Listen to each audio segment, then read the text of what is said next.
Hello students. तो पिछले lecture में कुछ इम्पोर्टेंट टर्म्स एंड डिफिनीशन देखे थे।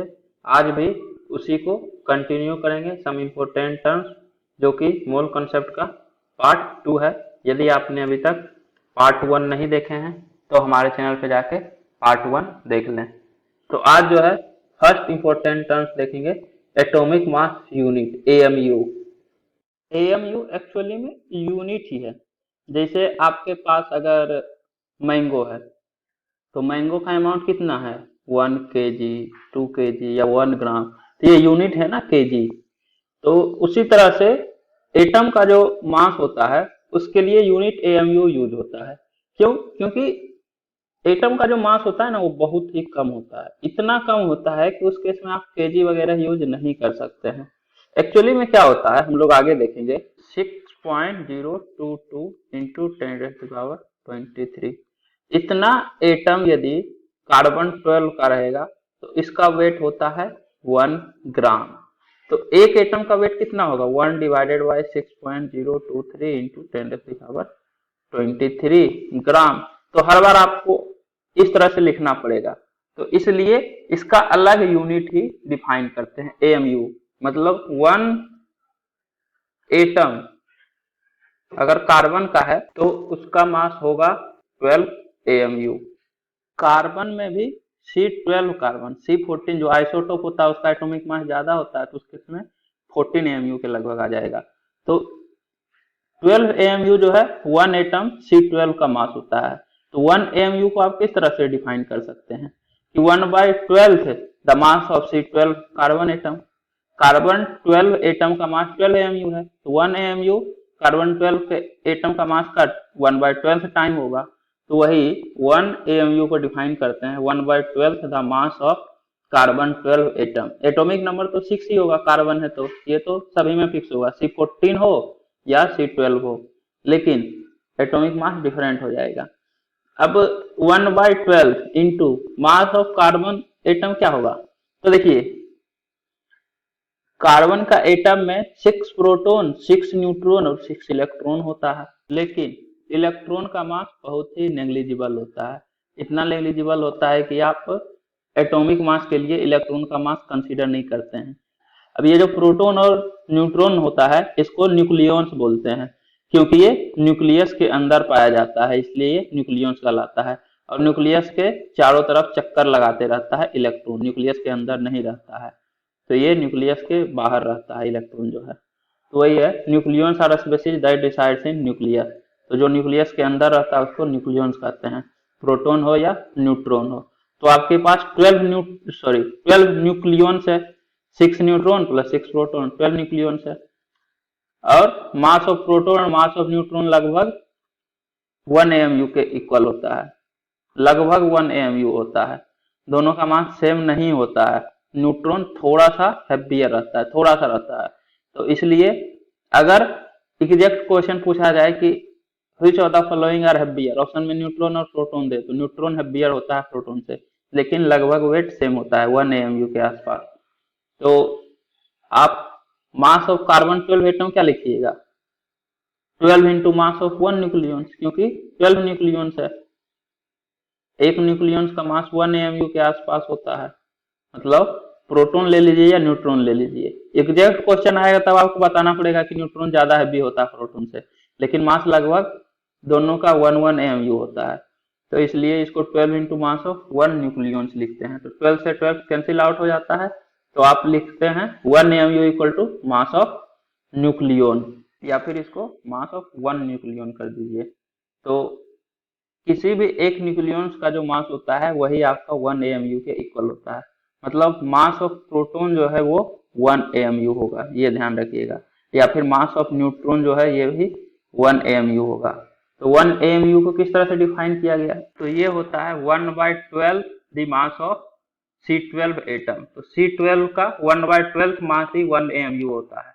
ये नहीं बोलिए कि 1 AMU मास ऑफ 1 प्रोटॉन, ये लगभग इक्वल होता है। मास ऑफ प्रोटॉन और न्यूट्रॉन सेम होता है और आपके पास टोटल 12 न्यूक्लियॉन है कार्बन के अंदर, तो 12 से 12 कट जाता है तो मास ऑफ 1 न्यूक्लियॉन के इक्वल आ जाता है। लेकिन एग्जैक्ट डिफिनीशन यही है 1/12 the mass of C12 atom. इसको समझने के लिए आप इस तरह से ध्यान रख सकते हैं कि एक प्रोटॉन का मास 1 AMU होता है, सिमिलरली एक न्यूट्रॉन का मास 1 AMU होता है। एग्जैक्ट नहीं होता है, बार बार हम बता रहे हैं, न्यूट्रॉन थोड़ा सा हैवी होता है प्रोटॉन से। इलेक्ट्रॉन का मास बहुत ही कम होता है, 1 AMU से भी बहुत कम होता है, इतना होता है कि इसको आप नेग्लेक्ट कर सकते हैं। मास ऑफ प्रोटॉन होता है 1.67 इंटू 10⁻⁻27 kg और मास ऑफ इलेक्ट्रॉन होता है 9.1 इंटू 10⁻31 kg, मतलब लगभग 1836 टाइम्स कम होता है। मतलब अगर एक प्रोटॉन का मास मान लीजिए कि 1836 ग्राम है तो एक इलेक्ट्रॉन का मास 1 ग्राम होता। अगर एक प्रोटॉन का मास इतना होता तब, मतलब 2 kg लगभग है, तो 2 kg में आप 1 ग्राम को नेग्लेक्ट तो कर ही सकते हैं। तो वही चीज है कि प्रोटॉन और न्यूट्रॉन का मास लगभग 1 AMU होता है और उससे 2000 गुना कम होता है इलेक्ट्रॉन का मास, तो ये नेग्लिजिबल होता है। तो इसलिए एटॉमिक मास में इलेक्ट्रॉन का मास कंसीडर नहीं करते हैं। इसके बाद एटॉमिक मास। एटॉमिक मास मतलब मास ऑफ वन एटम, तो किसी भी एलिमेंट का एक एटम का कितना मास होगा वही आपका एटॉमिक मास हो जाएगा। जैसे एग्जांपल हाइड्रोजन का आपको पता होगा कि एटॉमिक मास 1 AMU होता है, आप पढ़े होंगे, ये याद किए होंगे, हाइड्रोजन का 1, हीलियम का 4, लिथियम का 6, इस तरह से। तो ये 1 4 6 का मतलब क्या हुआ, 1 AMU, हीलियम का 4 AMU। इसका मतलब हुआ कि हीलियम का एक एटम का मास 4 AMU है, यही एटॉमिक मास कहलाता है। सिमिलरली हाइड्रोजन के एक एटम का मास 1 AMU है। तो इसलिए जो आप क्लास 10 से पहले रटे होंगे, याद किए होंगे कि हाइड्रोजन का 1 AMU होता है, ये यही चीज है कि एक एटम का मास कितना है, ये एटॉमिक मास कहलाता है। अब आपके पास एक एटम है, ठीक है, तो एटम के अंदर न्यूट्रॉन, प्रोटॉन और इलेक्ट्रॉन होगा। इलेक्ट्रॉन के कारण तो नेग्लिजिबल। अब न्यूट्रॉन प्लस प्रोटॉन के कारण मास होगा, तो आप बोल सकते हैं मास ऑफ वन एटम जो होगा total mass of neutron plus total mass of proton, total mass of neutron plus total mass of proton. Neutron और प्रोटॉन न्यूक्लियस के अंदर रहता है, इसलिए इसको न्यूक्लियॉन्स बोलते हैं। तो टोटल मास ऑफ न्यूक्लियॉन्स आप बोल सकते हैं, क्योंकि न्यूट्रॉन और प्रोटॉन न्यूक्लियस के अंदर ही होता है। तो total mass of neutron plus total mass of proton जो है टोटल मास ऑफ न्यूक्लियॉन्स हो जाएगा। इलेक्ट्रॉन का मास नेग्लिजिबल होता है, जिसको कंसीडर करेंगे नहीं। तो टोटल मास ऑफ न्यूक्लियॉन्स किस तरह से फाइंड आउट करेंगे, तो इसके लिए आप total number of nucleons into mass of one nucleon कर सकते हैं, क्योंकि न्यूक्लियॉन जो है सभी का मास लगभग सेम है, प्रोटॉन रहे या न्यूट्रॉन रहे। इसीलिए आप total number of nucleons into mass of one nucleon कर सकते हैं। जैसे मान लीजिए कि आपके पास एक बैग है, बैग में 2 kg मैंगो का 5 पॉलीथीन है, मतलब इसमें 2-2 kg करके 5 पैकेट है मैंगो का। सिमिलरली 2-2 kg करके 5 पैकेट है या 4 पैकेट है एप्पल का, तो टोटल कितना पैकेट हो गया, 5 + 4 9 पैकेट है।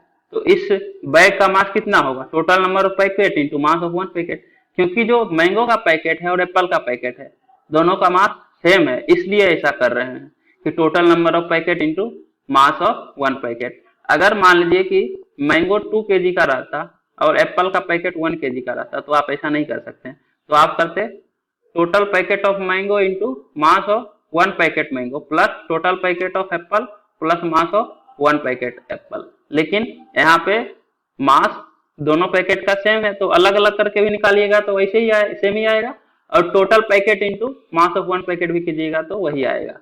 तो इसलिए न्यूट्रॉन और प्रोटॉन का मास सेम है, तो प्रोटॉन लीजिए या न्यूट्रॉन लीजिए, तो इंडिविजुअल निकालने का जरूरत नहीं है। यहाँ पे total number of nucleons into mass of one nucleon से आ जाएगा। इंडिविजुअल से भी आप कर सकते हैं, जैसे कार्बन के केस में 6 न्यूट्रॉन 6 प्रोटॉन होता है, तो total number of neutron into mass of one neutron, तो 6 neutron into mass of one neutron 1 AMU plus total number of proton 6 into mass of one proton 1 AMU, तो 6 × 1 6 AMU neutron के कारण और 6 AMU proton के कारण, तो ये आएगा 12 AMU। या फिर आप टोटल नंबर ऑफ न्यूक्लियॉन्स, तो न्यूक्लियॉन्स टोटल कितना है 6 neutron plus 6 proton, total 12 nucleons है और mass of one nucleon. One nucleons मतलब प्रोटॉन से सोचिए या न्यूट्रॉन से, दोनों का मास 1 ही होता है, तो इंटू 1 AMU, तो ये 12 AMU ही आएगा। तो किसी तरह से निकालिए, बात वही चीज है ना कि सेम वेट का पैकेट है तो total packet into mass of 1 packet कर दीजिए। अगर डिफरेंट वेट का पैकेट रहता तब आपको इंडिविजुअली निकालना पड़ता, लेकिन यहाँ पे सेम है तो इसलिए यहाँ पे तो यही वाला होगा, total number of nucleons into mass of 1 nucleon. अब आपको पता है कि एक न्यूक्लियॉन्स का मास 1 AMU होता है, तो आप बोल सकते हैं atomic mass equal to total number of nucleons into 1 AMU। अब 1 से मल्टीप्लाई कीजिए या नहीं कीजिए कोई फर्क तो पड़ता नहीं है, तो ये टोटल नंबर ऑफ न्यूक्लियॉन्स के इक्वल हो जाएगा एटॉमिक मास जो है, और total number of nucleons mass number के इक्वल होता है। पिछले लेक्चर में मास नंबर का डिफिनीशन बताए थे। Mass number total number of protons and neutron present in an atom is called mass number. तो total number of neutron plus proton ही तो न्यूक्लियॉन्स होता है। टोटल नंबर ऑफ न्यूक्लियॉन्स आपका total number of proton plus total number of neutron होता है, तो atomic mass mass number के इक्वल होता है। जब मास नंबर बताए थे तो वहां पे इसलिए बताए थे कि मास नंबर और एटॉमिक मास से एक ही चीज है, एक ही चीज है, दोनों का वैल्यू सेम आएगा, लेकिन एटॉमिक मास में यूनिट होता है। मतलब जैसे एटॉमिक मास अगर वेट कोई चीज का रहेगा तो 5 kg होगा या 6 kg होगा, इसको इस तरह से समझिए। आपके पास 1-1 kg का 5 मैंगो है, तो आपको अगर पूछा जाए टोटल नंबर ऑफ मैंगो कितना है तो आप बोलिएगा 5, लेकिन पूछा जाए कि टोटल वेट ऑफ मैंगो कितना है तो 1-1 kg का 5 मैंगो तो वेट होगा 5 kg। तो वैल्यू दोनों का सेम है, लेकिन एक के साथ यूनिट है दूसरे के साथ यूनिट नहीं है। तो मास नंबर का डिफिनीशन होता है total number of electron and proton. तो ये सिंपल नंबर हो जाएगा 5, 6 टोटल। जैसे कार्बन के केस में टोटल 12 होगा मास नंबर, क्योंकि total number of proton plus neutron 12 है, लेकिन एटॉमिक मास अगर पूछा जाए तो वो 12 AMU हो जाएगा। तो ये चीज ध्यान रखिएगा, दोनों का वैल्यू सेम होता है लेकिन एग्जैक्ट सेम नहीं है। एक के पास यूनिट होता है, मास का यूनिट होगा, लेकिन नंबर कोई भी चीज को आप काउंट कीजिए कि आपके पास 5 मैंगो है या 6 एप्पल है, लेकिन अगर वेट पूछा जाएगा तो आपको बोलना पड़ेगा 3 kg है या 2 kg है, kg लगाना पड़ेगा वेट के लिए। इसके बाद है रिलेटिव एटॉमिक मास। तो ये एक्चुअली में atomic mass divided by 1/12 the mass of carbon 12 atom होता है। 1/12 the mass of carbon 12 atom, ये आपका 1 AMU होता है। अभी हम 1 AMU का डिफिनीशन ही बताए थे, 1/12 the mass of carbon 12 atom. तो नीचे तो डिवाइड आप 1 AMU से कीजिए, और atomic mass total number of nucleons into mass of 1 nucleon. तो total number of nucleons into mass of 1 nucleon, और मास ऑफ 1 न्यूक्लियॉन्स लगभग 1 AMU होता है, अप्रोक्सीमेटली 1 AMU। तो इसको आप लिख सकते हैं relative atomic mass is approximately total number of nucleons into 1 AMU divided by 1 AMU। तो ये 1 AMU कैंसिल आउट हो जाएगा, तो relative atomic mass is approximately total number of nucleons. तो ये भी जो है टोटल नंबर ऑफ न्यूक्लियॉन्स के इक्वल होगा अप्रोक्सीमेटली। क्योंकि मास ऑफ 1 न्यूक्लियॉन जो है ये अप्रोक्सीमेटली 1 AMU के इक्वल होता है। ये तो एग्जैक्ट है टोटल नंबर ऑफ न्यूक्लियॉन, और ये वाला भी एग्जैक्ट है कि 1/12 the mass of C12 atom को एग्जैक्ट 1 AMU डिफाइन ही किया गया है। मतलब mass of proton is equal to mass of neutron is approximately equal to 1 AMU। ये तीनों अप्रोक्स है, लगभग मास ऑफ प्रोटॉन जो है न्यूट्रॉन के इक्वल होता है। सिमिलरली मास ऑफ न्यूट्रॉन लगभग 1 AMU के इक्वल होता है, या मास ऑफ प्रोटॉन लगभग 1 AMU के इक्वल होता है। एग्जैक्ट 1 AMU किसी का नहीं है एग्जैक्ट। ये पॉइंट ध्यान रखिएगा कि न्यूट्रॉन हेवियर होता है प्रोटॉन से, ये क्वेश्चन आ सकता है, which is heavier among neutron and proton. तो ये ध्यान रखना जरूरी है। इसके बाद relative atomic mass equal to total number of nucleons होगा, मतलब ये भी यूनिट लेस है, टोटल नंबर ऑफ न्यूक्लियॉन्स। तो ये तो एग्जैक्ट नंबर आएगा, जैसे 6 न्यूट्रॉन प्लस 6 प्रोटॉन होगा तो टोटल 12 न्यूक्लियॉन्स होगा कार्बन में। तो relative atomic mass carbon atom का क्या होगा 12 AMU एटॉमिक मास होगा, ध्यान रखिएगा। AMU से AMU कैंसिल आउट हो गया तो एग्जैक्ट नंबर ही तो आएगा। तो ये टोटल नंबर है, जबकि ये टोटल मास होता है एटॉमिक मास जो है, तो ये ध्यान रखिए। अब एक पॉइंट है कि 1 AMU को ही 1 डाल्टन भी बोलते हैं, या AMU को U से भी डिनोट करते हैं। मतलब ये जो AMU यूनिट है इसके जगह U भी लिखा हुआ रह सकता है। U आपका यूनिफाइड मास होता है। मोलिकुलर मास क्या होगा, तो एक मोलिक्यूल का जो मास होगा वो मोलिकुलर मास होगा। जैसे एक एटम का मास एटॉमिक मास कहलाता है, तो एक मोलिक्यूल का मास मोलिकुलर मास होगा। एग्जाम्पल H2O, तो H2O में एक ऑक्सीजन का एटम है, दो हाइड्रोजन का एटम है, तो H2O मोलिक्यूल का मास क्या होगा, तो हाइड्रोजन के कारण जो वेट होगा और ऑक्सीजन के कारण जो वेट होगा दोनों को ऐड कीजिएगा तो H2O मोलिक्यूल का वेट आ जाएगा। तो एक H2O में दो हाइड्रोजन है, तो 2 into mass of hydrogen plus 1 into mass of oxygen, क्योंकि दोनों मिला के ही तो H2O बना है, तो दोनों का अलग अलग वेट निकाल लीजिए तो टोटल वेट H2O का पता चल जाएगा एक मोलिक्यूल का। तो 2 इंटू मास ऑफ हाइड्रोजन 1 होता है, क्योंकि हाइड्रोजन में सिर्फ एक प्रोटॉन होता है, न्यूट्रॉन नहीं होता है।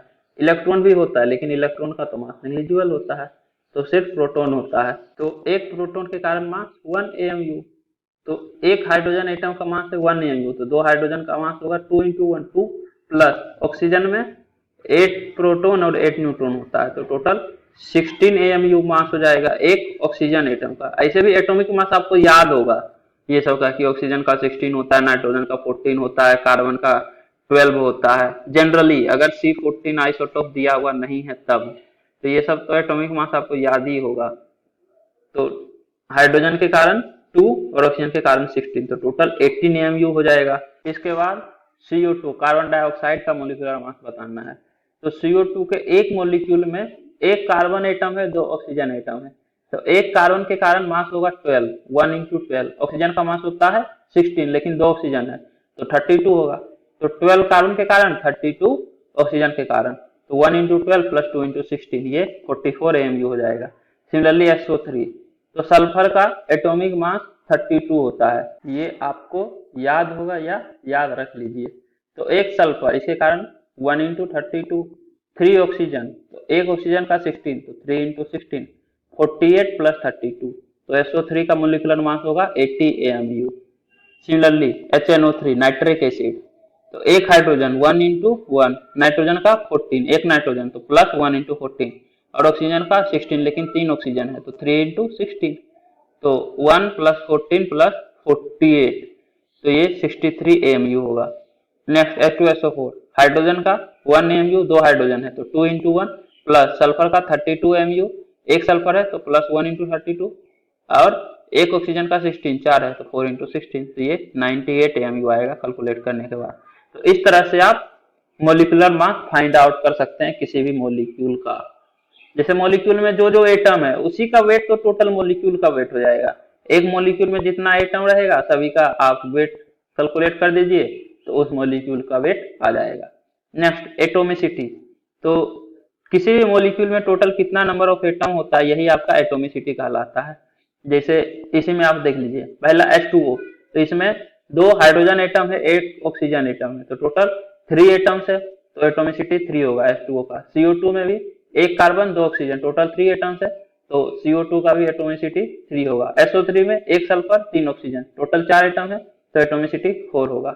HNO3 में 1 प्लस 1 प्लस 3, तो ये हो जाएगा 3 प्लस 2 5, 2 प्लस 1 3 प्लस 4 7, तो H2SO4 का एटोमिसिटी होगा 7। इसके बाद नेक्स्ट क्वेश्चन है, if total weight of carbon dioxide sample is 220 AMU, calculate total number of atoms in above sample. तो कार्बन डाइऑक्साइड CO2 सैंपल का वेट दिया हुआ है 220 AMU, तो टोटल एटम कितना है इस सैंपल में ये आपको बताना है। तो एटम मोलिक्यूल नहीं, तो सबसे पहले क्या कीजिए, देखिए मोलिकुलर मास निकालिए, तो मोलिकुलर मास आता है CO2 का 44 AMU, मतलब ये जो CO2 का सैंपल है अगर इसका 44 AMU रहता वेट, मतलब कि आप बोल सकते हैं कि आपके पास एक मोलिक्यूल CO2 का है, क्योंकि एक मोलिक्यूल का वेट होता है 44 AMU, तो सैंपल का वेट अगर 44 AMU रहता तो एक मोलिक्यूल, तो अगर एक AMU वेट रहता CO2 का तो आप बोल सकते थे कि 1/44 मोलिक्यूल। ऐसे एक मोलिक्यूल से कम तो हो ही नहीं सकता है, मोल में ऐसा हो सकता है, लेकिन मान लीजिए यूनिटरी मेथड, तभी तो आप निकाल पाइएगा 220 AMU का, तो 1/44 मोलिक्यूल रहता, तो 220 AMU है कॉरस्पॉन्डिंग, कितना मोलिक्यूल रहेगा CO2 का, तो 1/44 इंटू 220 मोलिक्यूल रहेगा CO2 का, तो 220 डिवाइडेड बाय 44, तो ये आएगा 5, मतलब 220 AMU अगर है कार्बन डाइऑक्साइड सैंपल का, मतलब आपके पास 5 मॉलिक्यूल है CO2 का, क्योंकि 44 AMU के करस्पॉन्डिंग 1 मॉलिक्यूल, तो 220 AMU, वेट 5 गुना हो गया, तो 5 मॉलिक्यूल रहेगा तभी तो वेट 5 गुना होगा। क्योंकि देखिए आपके पास मान लीजिए कि 2 kg का पैकेट है, ठीक है, वेट ऑफ पैकेट फिक्स है, और एक बैग का वेट दिया गया है कि इसका वेट है 10 kg, तो टोटल कितना पैकेट इसमें है, तो आप बोल सकते हैं कि टोटल 5 पैकेट 2 kg का होगा, तभी इस बैग का वेट 10 kg होगा। तो वही चीज है कि एक CO2 का वेट तो फिक्स है कि ये 44 AMU ही होगा, और एक बैग में या किसी चीज में कंटेनर में टोटल 222 AMU CO2 का दिया हुआ है, मतलब जरूर 5 मोलिक्यूल CO2 का होगा, तभी ये 44 करके 5 टाइम्स 220 AMU वेट क्रिएट कर रहा है। तो टोटल नंबर ऑफ मोलिक्यूल आप इस तरह से फाइंड आउट कर सकते हैं। ये जो फॉर्मूला है, total weight of molecule divided by weight of 1 molecule या मास ऑफ 1 मोलिक्यूल, इस तरह से।